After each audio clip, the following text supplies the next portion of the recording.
Hindi talaga ako naiiyak, promise. Pero tumutuloy yung luha ko. Grabe, ganito siguro yung feeling na ano, gusto mo nang... Wala nga akong feeling na gusto ko na magkaanak eh. Nakita ko lang yung bata. Walang masasabi mo. Nakita ko lang yung bata, kinilabutan na ako.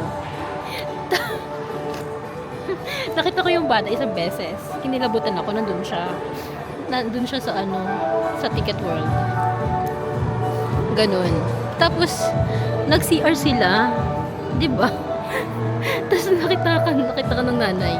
Nakita ka ng nanay, nagsaswing ka doon. So sabi niya, nak, doon ka nga, nak. Pwesta ko, picturean kita. So na-picture sila doon. Tapos nung pagkaupo ng bata, kinilabutan ulit ako. Tapos ngayon, umiiyak ako nang hindi ko, wala naman akong iniisip na, sana magkaanak din ako ng ganun. Ng babae, or parang gusto ko na magkaanak ng babae. Pero umiiyak ako ngayon. Tumutuloy yung luha ko. Is it a sign na ba? Assign na ituloy mo na yung pills mo. Kasi ang gulo mo eh. Ano kasi ang gulo ko. Gulo na emotion.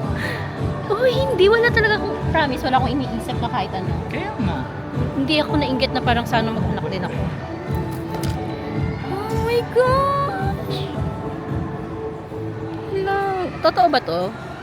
Totoo ba to? Yung parang may ganito ba talagang pakiramdam? Yung parang bigla-bigla ka na lang makikilabutan tapos ano, feeling mo parang hindi mo naman iniisip na sana may anak ka din ganun, or kasi wala talaga ako iniisip na gusto ko din ng ganun baby, or sana magkaanak ako ng ganun. Pero bigla na lang tumulo yung luha ko, men. Tumulo na lang bigla yung luha ko. Ano sasabi mo? Oh my god!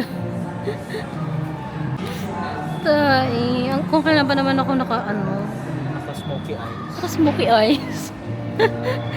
Ngayon ako makaka-feel ng ganda. Masasabi mo? Tuloy mo na yung pills mo.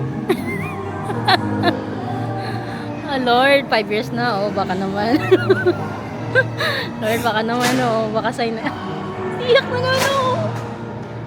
Pag ako iniisip, promise. Yung nakita ko siya, wala akong consciousness na, wala akong kahit sa subconscious ko na parang, ay sana may baby din ako ganun. Or nakita ko yung sarili ko na ako yung mommy niya, or nangarap ako na magkaroon ng ganung anak. Pero kinalabutan ako nung nakita ko siya. Tapos akala ko, ano lang yun, wala lang. Tapos nung pangalawa, nakita ko ulit sila doon. Kinilabutan ulit ako. Kasi di ba nawala sila sa mata ko? Tapos kinilabutan ulit ako. Tapos ngayon, tutulog na yung luha ko basta-basta. Baka may ibig sabihin pala nun, no? Baka sa unconscious ka pala, pero may ganun palang desire sa heart mo na gusto mo na magka-baby. Alam ko sa sarili ko wala eh. Baka totoo tayo, gusto mo talaga. Hindi gustong-gusto. Siguro ko ikinigad yun. Hindi parang gusto ko na magkaanak ngayon. Alam ko. Memory ko to. Sa future, pag nagkaanak ako, alam na. Ibabalik ko to sa inyo. Ito na yung araw na yun. Ito na yun. Gusto ko lang chumili, di ba? Chill. Sir, galingan mo na daw. Galingan mo na daw, sir. I do my best.